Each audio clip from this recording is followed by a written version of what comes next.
Let's put that genie back in the bottle. Paints with the colors of the wind, bitch. It's time for Two Finger Point. Power daddy. Our shoes are in the pond. Extra magic hours, which we in turn called extra tragic hours. People called him the naked mole rat. Did you really just two finger point? Here are your hosts, Amber and Kylie.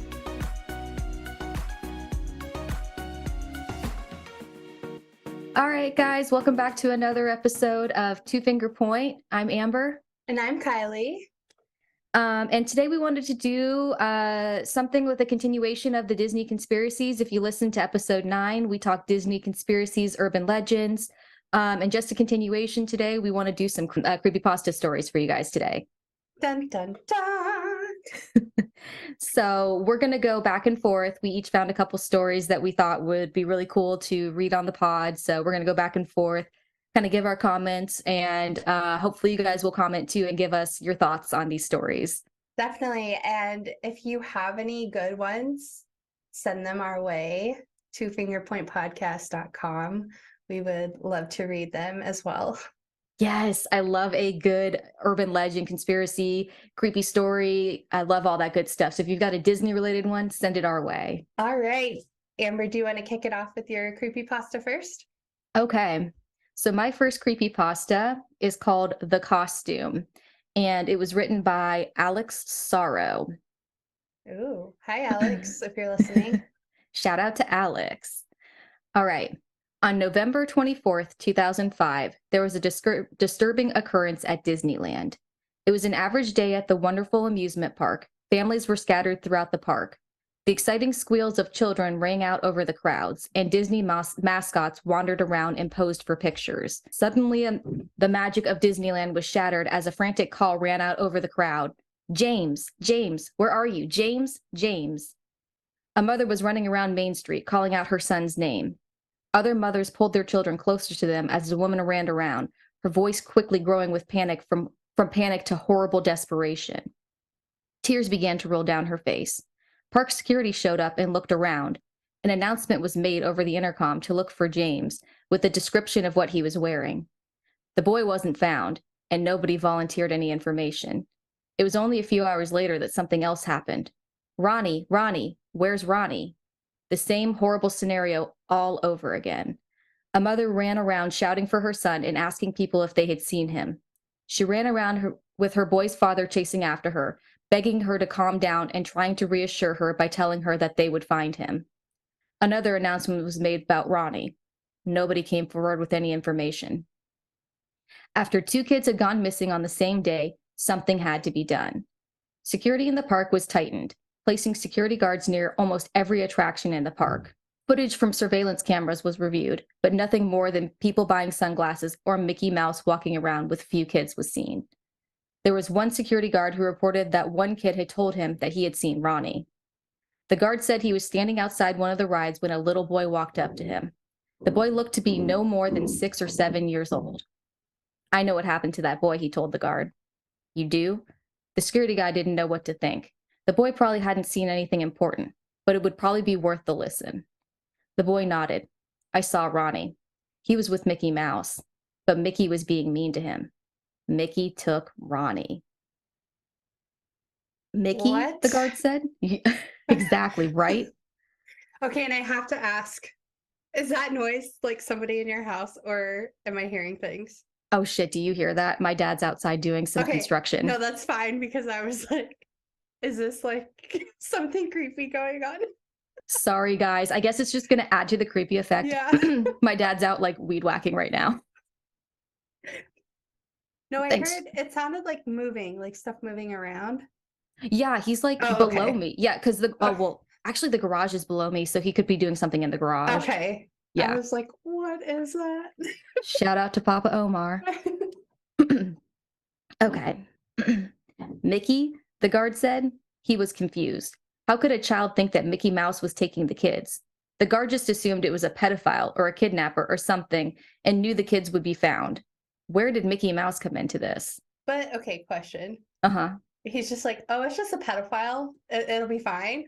I know, that was so casual, right? Like, oh, I mean, I guess like it was just it's just like a normal day in Disneyland, pedophiles. That's another Yeah. story. Yeah. Okay. I'd rather Mickey take my kid than a pedophile. Maybe. Yeah, I mean, ideally, right? Because if Mickey's taking the kids, he's probably just not going very far, ideally. Okay. Or, Go on. so Ronnie says, yes, Mickey, or I'm sorry, this kid says, yes, Mickey ate Ronnie. He ate that other boy too. What? What? The guard was speechless. He was still trying to think of what to say when the boy's parents hurried over and pulled their child away, scolding him to be careful around the park and thanking the security guard for finding their son. And as fast as the boy had appeared, he was gone. The security guard knew he shouldn't have been too bothered about what the kid had said about Mickey, yet he couldn't seem to push the thought of it out of his mind. The security guard waited until his shift was over, but instead of leaving, he went to the security room where a bunch of monitors displayed video from the surveillance cameras. He asked the people working there to review footage and look for Mickey Mouse around the times James had gone missing. The tapes were rewound, and scenes from earlier that day were replayed on the monitors. The guard's eyes darted from one screen to the next until he finally noticed something. Everybody in the room focused on the monitor, even though there wasn't much to see. Mickey and a small child were walking towards the maintenance room door, which seemed to be in Tomorrowland, near Space Mountain. The child seemed confused, maybe a little scared. The guard decided to check it out before he went home. He couldn't forget that one boy's solemn expression or what he had said about Mickey Mouse. Just in case something happened, he took his radio and keys. The guard walked over to Tomorrowland and found himself by Space Mountain. There was a rusty maintenance room door off the side of the attraction, nearly hidden behind a few trash cans. He pushed the trash cans to the side and tried to open the door, only to find it was locked. The guard pulled out his keys and tried to find one to open it. Finally, he managed to get the door open with the maintenance key. Inside turned out to be the maintenance room, led to an old maintenance tunnel. The lights were off. The guard tried the light switch near the door, but the room remained in darkness. The vague echo of a rat scampering across the room was heard, but the guard could not see it. He hadn't thought to bring his flashlight. It's funny that he says rat when we're chasing Mickey Mouse too at the same time. So funny thing to be scared of. Suddenly the guard gasped. His hands flew up to his nose. God, what was that horrible smell? It smelled like poisoned mushrooms or rotting meat infested with maggots. But the smell, he tried not to breathe, but the smell was already in his nose. The guard tried not to let it sink onto his tongue as he stepped further into the room. Ew. Have you ever been somewhere where you can taste what you can smell? I've never. Have you? Probably. I can't think of like a specific, but I know that what that sensation they're talking about. So. Ooh. So I guess we have. I can't imagine it being like a putrid taste and smell, I guess. No, like sometimes it's not always bad. Yeah, it's got to have been something sweet or good that I've tasted before. Anyway. Okay. The only source of light was the door, which he had left wide open. He hoped the smell didn't get out so the guests could smell it. Oh, so this is when the park is still open? That's how I took it. Oh, I thought he went after it closed. Okay. The guard assumed the maintenance tunnel went under Space Mountain, but in front of him was a dark, inky blackness. He squinted and had hoped for his eyes to adjust to the dark. For now, he could make out vague silhouettes and shapes. He began to walk into the tunnel, visibility decreasing with every footstep. His footsteps echoed off the walls, seeming to pound into the concrete floor. The guard suddenly stopped walking, a few feet away from a brick wall. He assumed he had just come to a turn. He looked to the left and saw nothing. He looked to the right and saw a small flickering light. He decided to go towards the light, and he kept his hand on the wall so he wouldn't get lost. The smell seemed to be growing worse. After a short walk, he reached the light, which was actually coming from a small crack underneath a metal door. The door was rusted. Dun, dun, dun. I know, I can feel it like crescendoing now. I feel like my heart rate is, I wonder if my heart rate is increasing. I can feel my kind of getting tense, like the buildup of a horror story right before the jump scare. You know it's coming. Right? It's like I read this already, but it's like I can feel it and I'm getting nervous too. The door was rusted and bent, and the guard knew it wouldn't take much to rip it from its hinges. The security guard found the doorknob and gently opened it. The door squeaked as it came open. The smell seemed to explode out of the room, eager to get out. The guard tried not to violently puke at the terrible aroma and looked inside the brightly lit room. Wow, that has got to be bad. Yeah. Ugh. Can you imagine being scared and like feeling like you're going to throw up at the same time? That's got to be like a terrifying sensation. Like, Yeah. Too much going on. his eyes needed a moment to adjust to the sudden light, and when they finally did, the guard gasped in horror. Children littered the room, almost all the ones that had gone missing in the park over the years. He recognized James and Ronnie lying on the ground with the other ones. No, they weren't just lying on the ground. The guard realized the children were dead. I was wondering. He Oh. gasped again and took a step back. Some of the kids had arms or legs missing.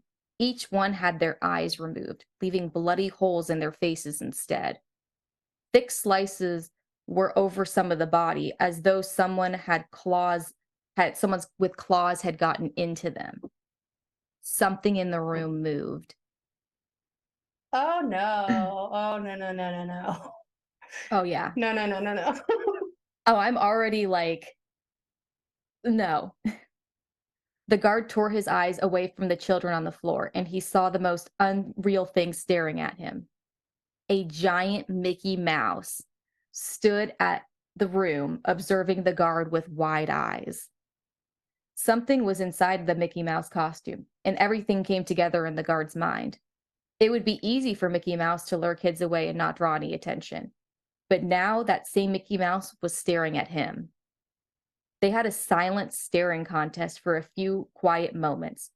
But then the costume's arm came up to point at the guard. I just got chill bumps on my legs. I don't like this.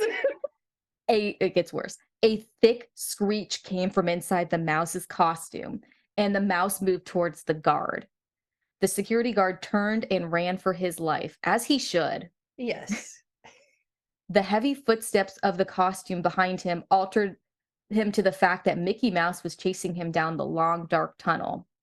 The guard ran faster than he ever had before, just knowing that death was directly behind him, close enough to stab him with a claw, close enough to wrap its arms around him and drag him back to that room.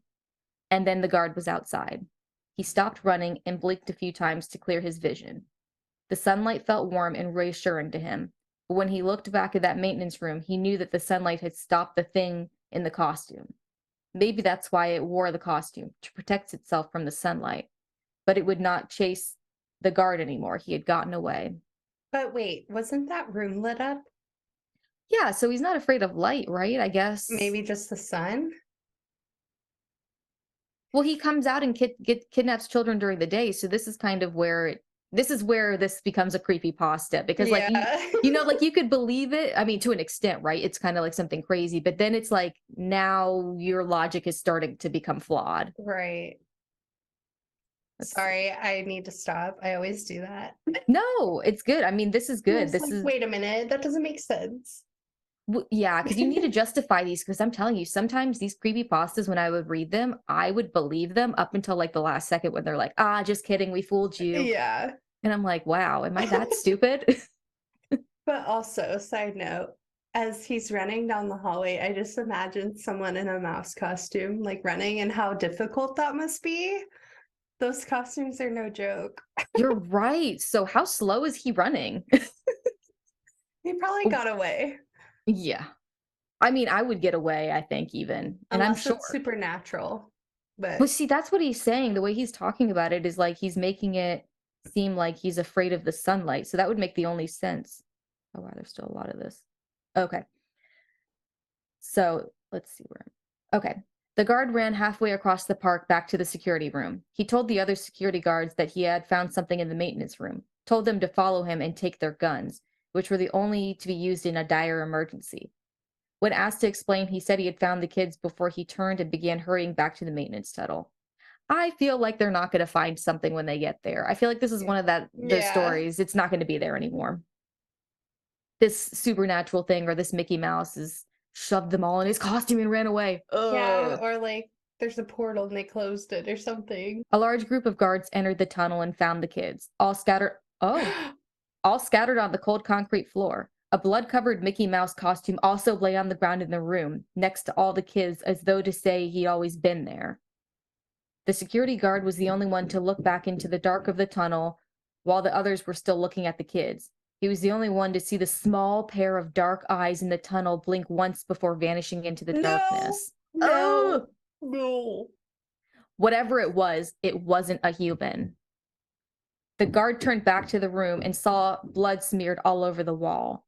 The other guards were silent, all eyes fixated on the blood. It had been used out to spell out 3 simple words in a message on the wall.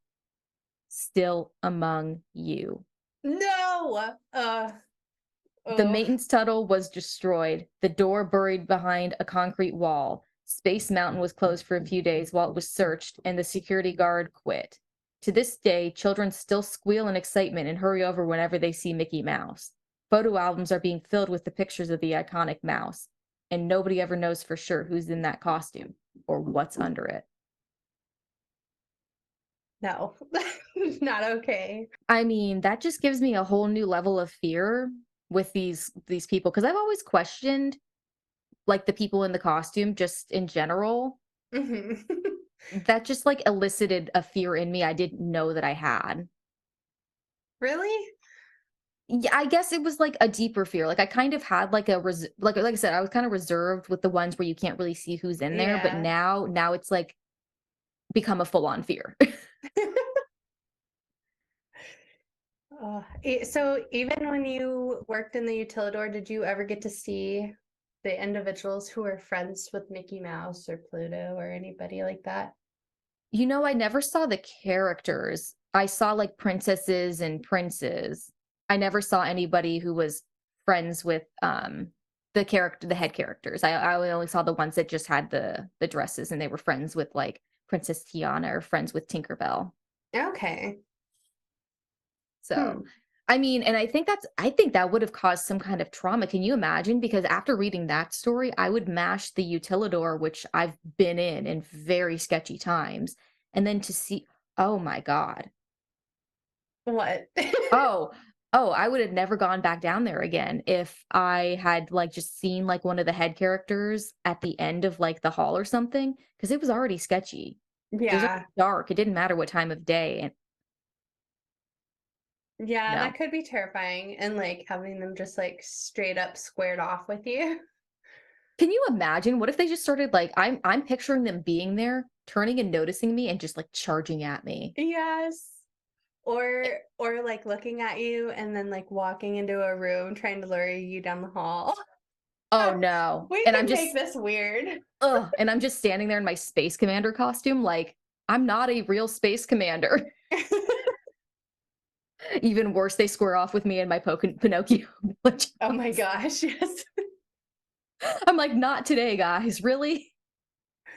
Oh, that could get creepy. Okay, I guess it's a good thing you never saw those people. Oh, yeah, no, I think that would have terrified me. And I think it would have terrified a lot of people. I think they knew that would have probably scared us. Yeah. Maybe it did happen and it scared people already and that they had to like put them in a different section because that's sketchy. Yeah, that's weird. I wonder what it was like to be their attendant. Oh, good point. Yeah, because they always had to have one person with them. Yeah. That's why I think like because the attendants always seem normal, so I have to assume their buddy is normal. Probably, yeah. Honestly, we were talking about the characters having the best life. Character attendants had the best life. You literally don't have to do anything except for just tell everyone to please leave Mickey alone. Like, Yeah. So I have one, it's called Mowgli's Palace, which supposedly is another abandoned park. And if you guys have not heard last week's episode, we did conspiracy theories and we talked about a couple confirmed abandoned parks, River Country and what's the other one? Discovery Island. Okay, so we have Mowgli's Palace. Some of you may have heard that the Disney Corporation is responsible for at least one real live ghost town. Disney built the Treasure Island Resort in Baker's Bay in the Bahamas. It didn't start as a ghost town. Disney's cruise ships would actually stop at the resort and leave tourists there to relax in luxury. This is a fact. Look it up.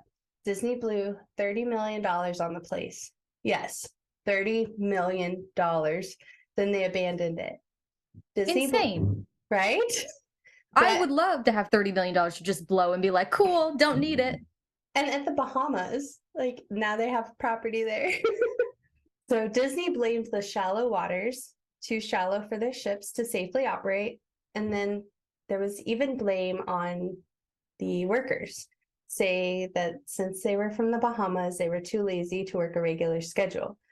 That's where factual nature of their story ends. It wasn't because of the sand, and it obviously wasn't because foreigners are lazy. Both are convenient excuses. For That's Disney, so- of course. Yeah, because that's so interesting because, like, I know the Islanders, I don't know about in the Caribbean, but no, Islanders kind of are more laid back, but I wouldn't call them lazy. Yeah, no, I agree. I mean, I've been to like the Virgin Islands and stuff, and they definitely, if you go to any island, they call it island life or island time. I mean, they're not lazy. They work really hard so that they have that ability to be able to relax too. They have a very balanced life. And I think it's something we lack. Absolutely. Honestly. Absolutely. 100%. So laziness or, just balanced life. I guess it just depends on how you look at it. Yeah. Okay, back into the story. So he says, no, I sincerely doubt those reasons were legitimate. Why don't I buy the official story? Because of Mowgli's palace. Near the beachside city of Emerald Isle in North Carolina, Disney began construction of Mowgli's palace in the late 1990s. The concept was a jungle-themed resort with a large, you guessed it, palace in the center of the whole thing. If you're unfamiliar with the character of Mowgli, then you might better remember the story, The Jungle Book. If you haven't seen it anywhere else, you'd know it as the Disney cartoon from decades past. Mowgli is an abandoned child in the jungle, essentially raised by animals and simultaneously threatened and pursued by other animals. Mowgli's palace was a controversial undertaking from the start. Disney bought up a ton of high-priced land for the project, and there was actually a scandal surrounding some of the purchases. The local government claimed eminent domain on people's homes, then turned around and sold the properties to Disney. At one point, a home that had just been constructed was immediately condemned with little to no explanation. The land grabbed by the government was supposedly for some fictional highway project. Knowing full well what was going on, people started calling it Mickey Mouse Highway. So they put people out of their homes and then completely abandoned this project. That's insane.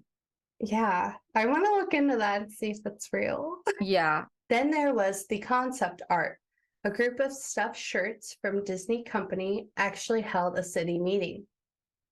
They intended to sell everyone on how lucrative this project was going to be for everyone.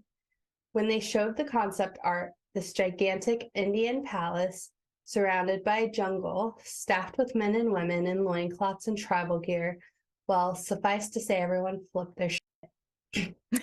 We're talking about large Indian palace, jungle, and loincloths, not only in the center of a relatively wealth area, but also a somewhat xenophobic area of the southern USA. It was a questionable mix at that point in history. One member of the crowd tried to storm the stage, but he was quickly subdued by security after he managed to break one of the presentation boards over his knee. Disney took that community and essentially broke it over its knee as well. The houses were razed, the land was cleared, and there wasn't a damn thing anyone could do or say about it. Local TV and newspapers were against the resort at the beginning, but some insane connection between Disney Media Holdings and the local venues came into play and their opinions turned on a dime. So anyway, Treasure Island, the Bahamas, Disney sunk those millions in and then split. The same thing happened with Mowgli's palace. Construction was complete. Visitors actually stayed at the resort. The surrounding communities were flooded with traffic and the usual annoyances associated with an influx of lost and irate tourists. Then it all just stopped. Disney shut it down and nobody knew what the hell to think, but they were pretty happy about it. Disney's loss was pretty hilarious and wonderful to a group of folks who didn't want this in the first place. So I honestly didn't give the place another thought since hearing it closed over a decade ago. I live maybe 4 hours from Emerald Isle, so I really only heard the rumblings and didn't experience any of it firsthand. Then I read this article from someone who had explored Treasure Island Resort and posted the whole blog about all this crazy stuff he found there. Stuff just left behind. Things smashed, defaced, probably ruined by the disgruntled former employees who had lost their jobs. Hell, the locals from all around probably had a hand in wrecking that place.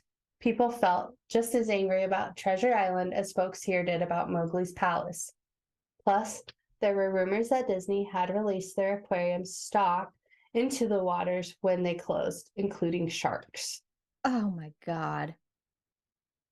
Yeah, that's good. Let's just mess with the ecosystem on top of it.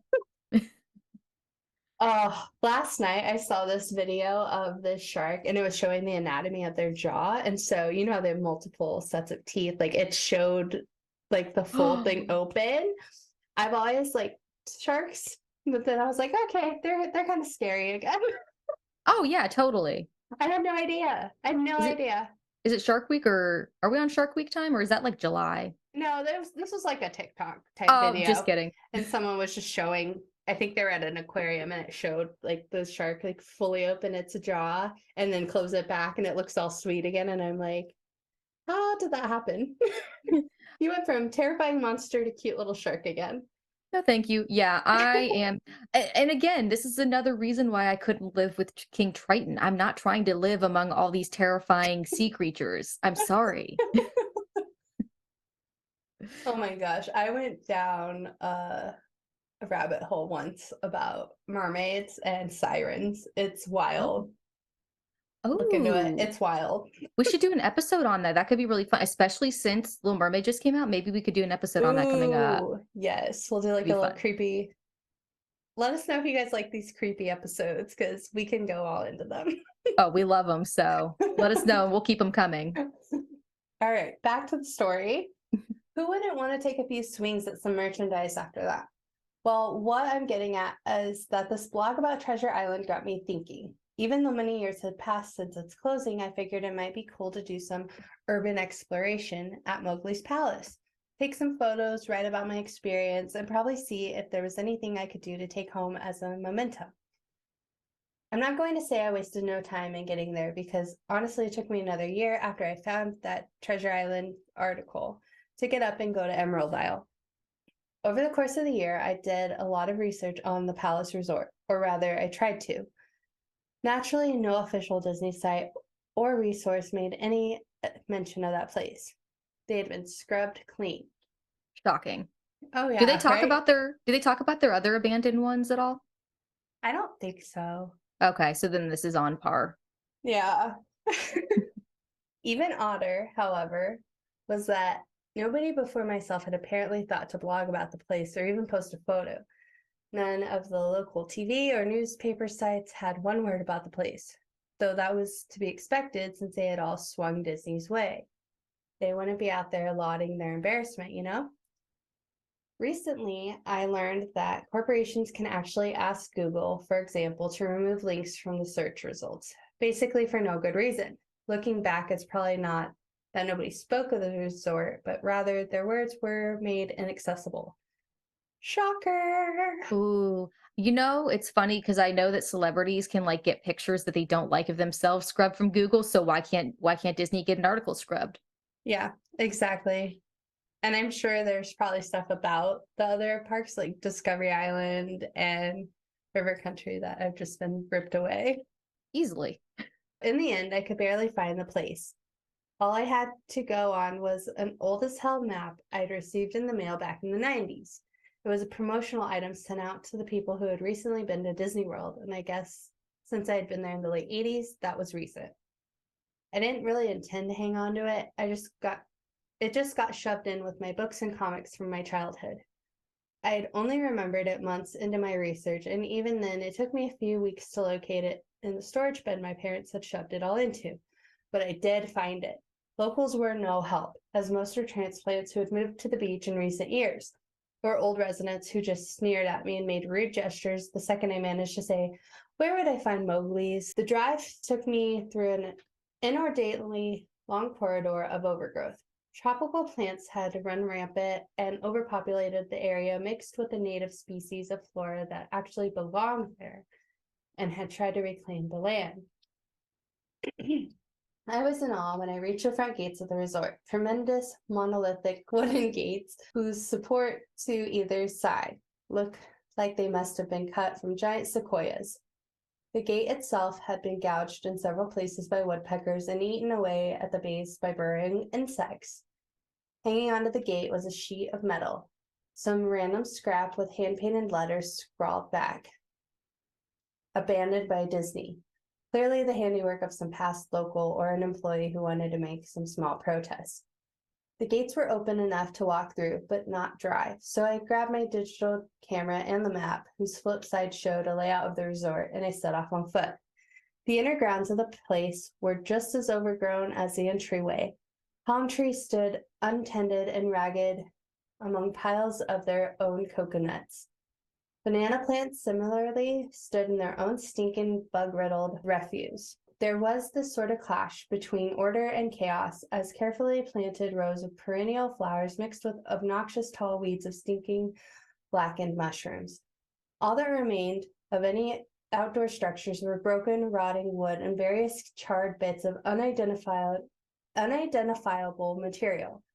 What was most likely an information booth or an outdoor bar was now simply a pile of assorted debris chopped up past vandalism and ravaged by weather.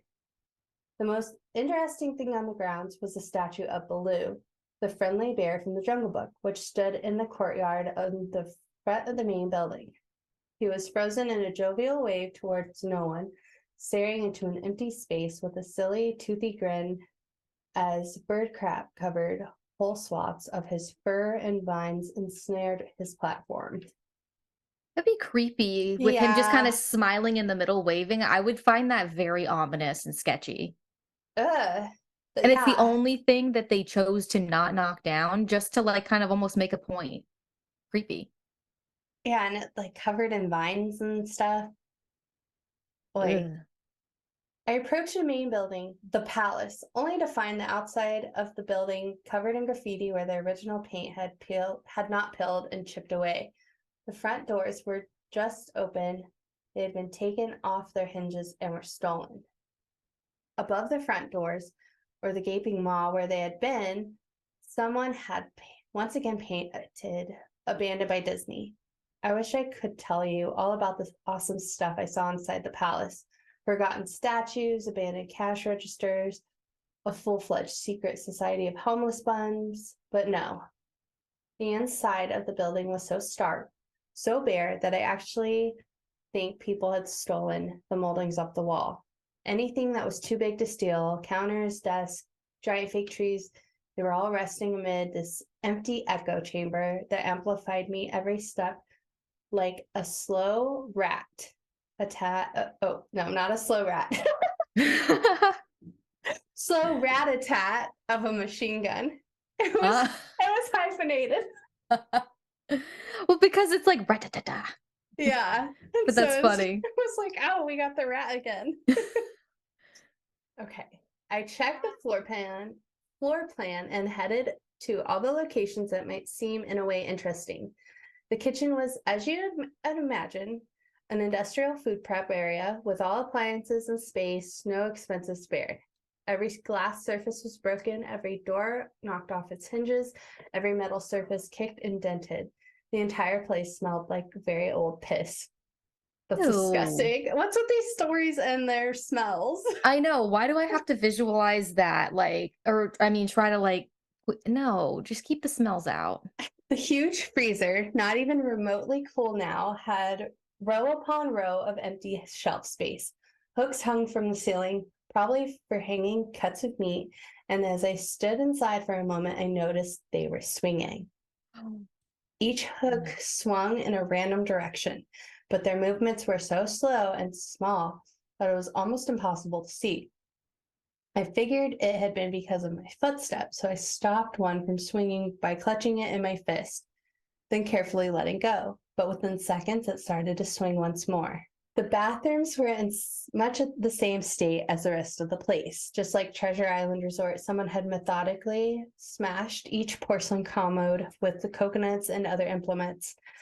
There was about half-inch of rancid, stinking, stagnant water on the floor, so I didn't stay there very long.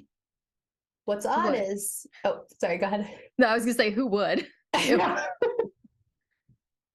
What's odd is the toilets and the sinks and the bidets in the ladies' room. Yes, I went there. All dripped, leaked, or just ran freely. It seemed to me that they should have shut the water off long, long ago. So there's where we lose our logic because we don't have bidets in America. Yeah, that's a well, wait, yeah, wait, is this in the Bahamas? Yeah, so where would No, this is in North Carolina. Oh, this is in North Carolina?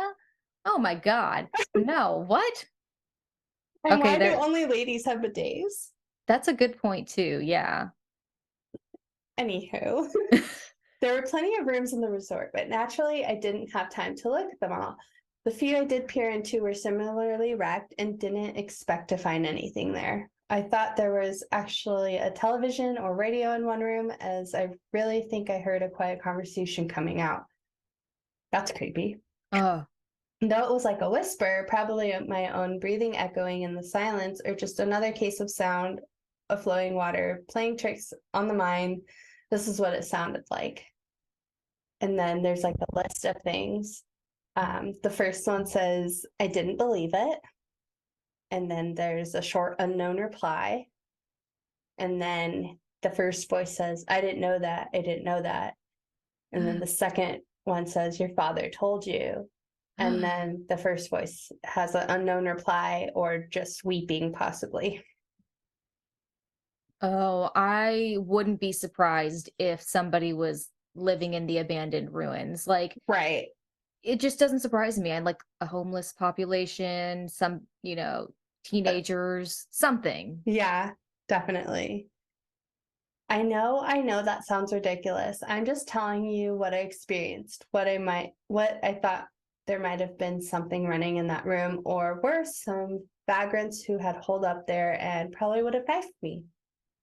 At the front doors of the palace again, I figured I hadn't found anything of note and just wasted the trip up.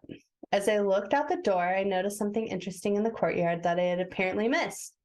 Something that would have given me at least one thing to show for all of my trouble, even if it was just a photograph. There, as a lifelike statue of a python, maybe 80 feet long, coiled up and sunning itself on a pedestal, right in the center of the area. It's almost time for the sun to start setting, so the light fell onto the object in the perfect way to photograph. I approached the python and snapped the photo. So is this Ka? Yeah, probably. Okay. I don't know why we don't just say it's Ka. Then I stood on my toes and snapped another. I moved closer again to get the detail of its face. Slowly, casually, the python... Oh no, this is a real python. Oh, yeah. Casually, the python lifted its head, looked directly into my eyes, turned, and slithered off the pedestal across the grass and into the trees. I thought it was like... No, it does say a lifelike statue, so it was a statue. So he's hallucinating. I guess, hopefully we'll find out. All 80 feet of it, its head long, disappeared into the woods before its tail even left the sunning spot. Disney had released all of their exotic animals onto the grounds. Right there on my floor plan map was the reptile house. I should have known. I'd read about the sharks at Treasure Isle, and I should have known they'd done this. I was dumbfounded, just utterly stupefied. My mouth must have been hanging open for the longest time before I came back down to earth and snapped it shut. I blinked a few times and backed away from where the snake had been, back towards the palace.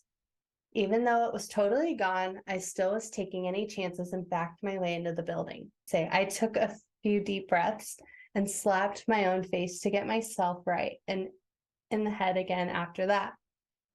I looked for a place to sit down as my legs were feeling a bit like jelly at this point. Of course, there was no place to sit down unless I wanted to recline in the broken glass and dead leaf carpet or haul myself up to a desk of questionably reliability. I had seen some stairs near the palace lobby and decided to go have a seat there until I felt better. The staircase was far enough away from the front of the building to be relatively clean, save for a startling accumulation of dust. I pulled a wedge of metal off the wall, once again painted with the abandon my Disney motto I'd come accustomed to. I placed the wedge on the stairs and sat on it to keep at least somewhat clean. The stairway led downward below ground level. Using my camera flash as a sort of improvised flashlight, I could see that the staircase ended in a metal mesh door with a padlock. A sign on the door, a real sign read, "Mascots only. Thank you."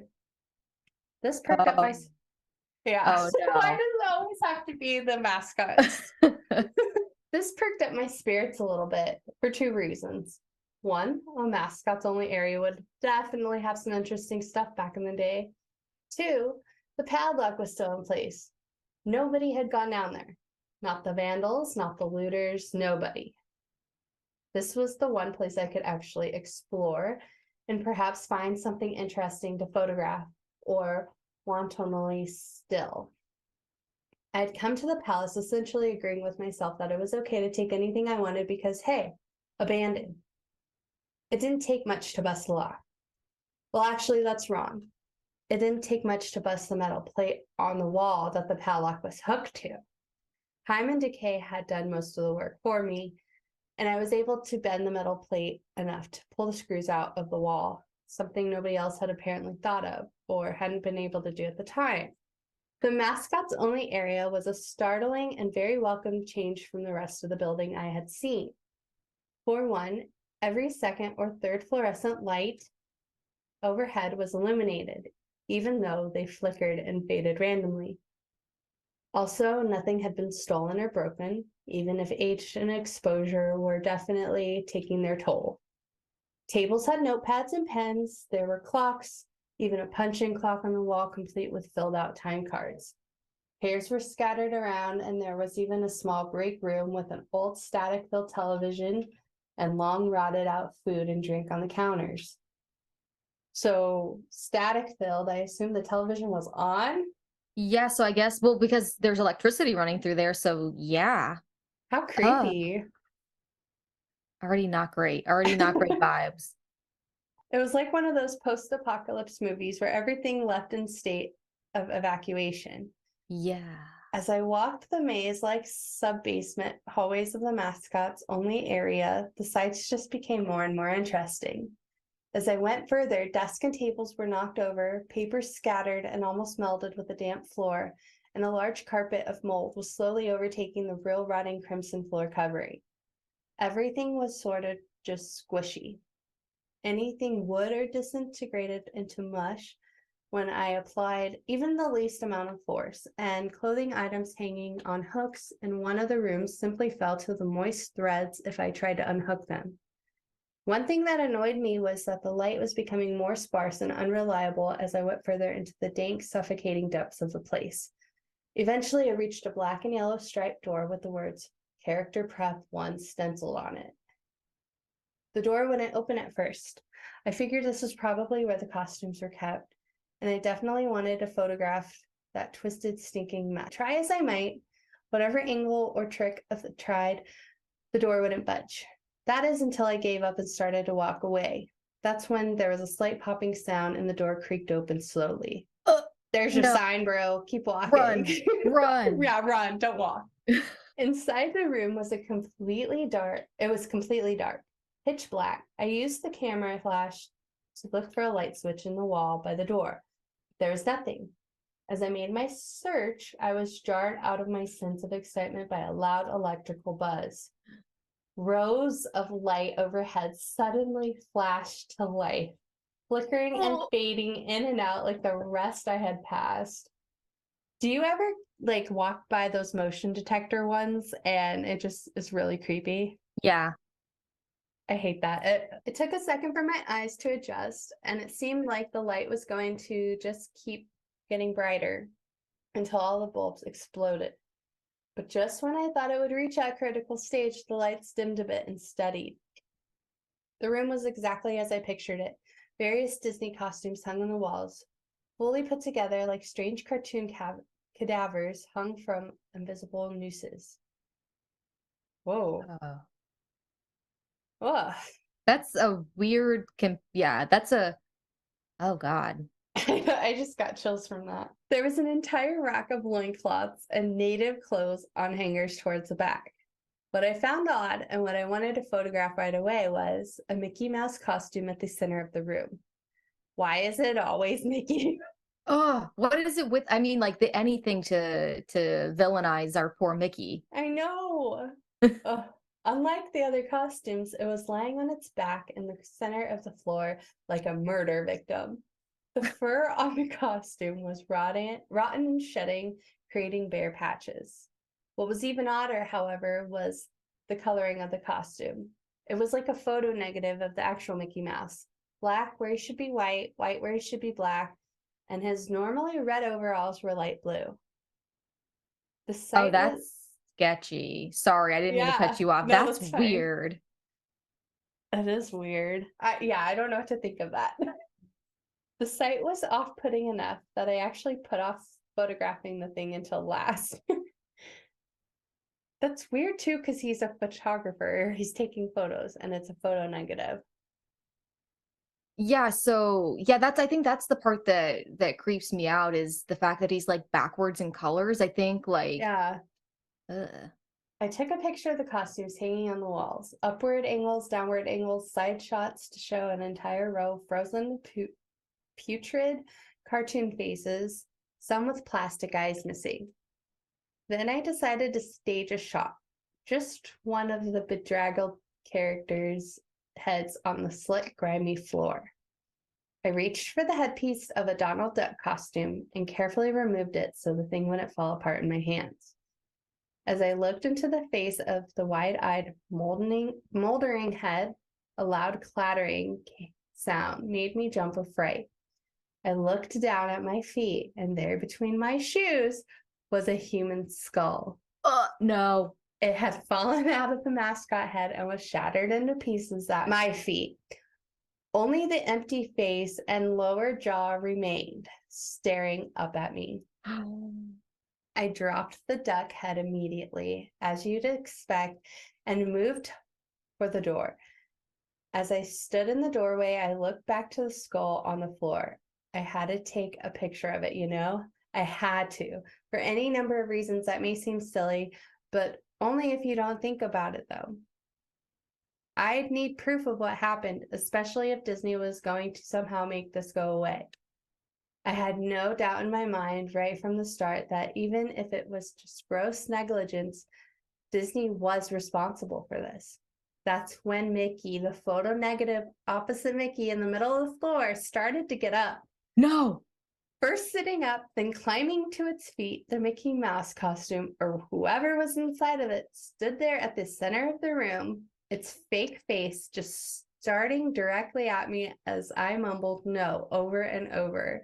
With shaking hands and a violently thrashing heart and legs that had once again turned to jelly, I managed to lift the camera and aim it at the opposite creature, now quietly sizing me up. The digital camera's screen displayed only dead pixels in the shape of the thing. It was a perfect silhouette of the Mickey costume. As the camera moved, in my unsteady hands, dead pixels spread, marring the screen wherever Mickey's outline moved to. Then the camera died, went blank and quiet and broken. I raised my eyes once again to the Mickey Mouse costume. Hey, it said in a hushed, perverted, but perfectly executed Mickey Mouse voice. Want to see my head come off? It started to pull out its own head, working its clumsy, glove-clad fingers around its neck with clawing, impatient movements similar to a wounded man trying to pull himself free of a predator's jaws. As it worked its digits into its neck, so much blood, so much thick, chunky, yellow blood, because remember, it's the negative. I turned away as I heard a sickening tearing of cloth and flesh, only cared about getting away. Above the door, out of this room, I saw the final message clawed into the metal with the bone of fingernails. Sorry, this makes you laugh. Abandoned by God. I don't know why that's funny to me. It's just, oh God. I mean, Like we've gone from abandoned by Disney to abandoned by God. Jesus. Okay. I mean, obviously, negative Mickey is not real, but my God, will I be terrified by that Right? forever. Okay, so here's the end. I never got the pictures out of the camera. I never wrote the blog entry about it. After I ran from the palace, fled for my sanity, if not my very life, I knew why Disney didn't want anyone to know about this place. They didn't want anyone like me getting in. They didn't want anything like that getting out. Honestly, that was the perfect next part after the costume. I started it and then you kind of came in with the second story You're and right. finished it up. Yeah. And it was completely random too, guys. We didn't even tell each other our stories until now. We're hearing them now. Yeah. Oh gosh. Oh, you win. Okay, your costume one wins because that was, oh my God. Hey, want to see me take my head off? Yeah, that one was good. Sorry, guys. This might be a long episode. Yeah, we might Thanks. split this into two parts, maybe 2 stories, one episode, 2 stories, yeah. another. Yeah. Because that costume one was good. We could keep that and then we could have the next episode. Yeah, we'll do that. Maybe we can do a bonus, 2 episodes in 1 week.